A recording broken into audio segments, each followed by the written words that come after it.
Sir আপনার চেম্বারে যাওয়ার আগে দেখা করে জাস্ট ঘোষণা করলো ওই সোজা মিটিং থেকে চলে এসেছে, আরো একটা মিটিং আছে, 3 জায়গায় যেতে হবে, 3টা ডিপার্টমেন্টে হলে একটা ডিপার্টমেন্ট মিট করি। স্যার এখানে অনেক অফিসার আছে স্যার, আচ্ছা, কোথায় বাড়ি?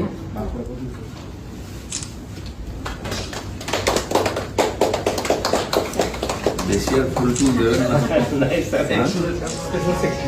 সরকারের মধ্যে সবচেয়ে বড় দপ্তর, যেখানে সবচেয়ে বেশি লোক কাজ করে, সবচেয়ে বেশি সম্ভাবনা আছে। তো এখানকার যারা অফিসাররা ছিলেন, যেহেতু আমি অনেক দেরিতে এসেছি, তো তাদের সঙ্গে প্রাইমারি কথাবার্তা হলো, ইন্ট্রোডিউস হলো, বাজেট থেকে আরম্ভ করে কীভাবে প্ল্যানিং তৈরি হয়, কোথায় কী সমস্যা আছে। তো সেই ব্যাপারে একটা প্রাথমিক আলোচনা হয়েছে। কাল বাকিটা ওই অফিসে গিয়ে আলোচনা করব। তো এইটুকুই হলো, ইন্ট্রোডিউস হলো আর কি আমাদের যারা অফিসার আছেন তার সঙ্গে। অনেকদিন রিক্রুটমেন্ট হয়নি, এমপ্লয়ি নেই, এমন পঞ্চায়েতে যেখানে কোনো অফিসার নেই কাজ করবে, প্ল্যানিং করার লোক নেই, রিভিশনের লোক নেই, তারপরে তো ফান্ডের প্রবলেম আছে। তো এটা অলরেডি কথা হয়েছে, আমাদের সিএম বলেছেন, মাননীয় কৃষিমন্ত্রী এসেছিলেন, তার কাছেও কথা হয়েছে, ফান্ড ধীরে ধীরে তারা, যেমন আবাস যোজনার ফান্ড আসবে, জিরামজির ফান্ড আসবে, কথা হয়ে গেছে, আসতে থাকবে। তো সেই অনুযায়ী তার সঙ্গে রিক্রুটমেন্টও করতে হবে, ম্যান পাওয়ার নাহলে খরচা করবে কি। এটা আজকে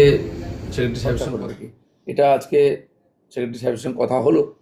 তো সেই অনুযায়ী আগামী ক্যাবিনেট মিটিংয়ে যখন বিষয় উঠবে, আমি বিষয়টা রাখবো যে তাড়াতাড়ি ম্যান পাওয়ার চাই, লোক চাই, টাকা চাই, নাহলে কাজই হবে না। পঞ্চায়েত না চলে গ্রামের বিকাশ হবেই না।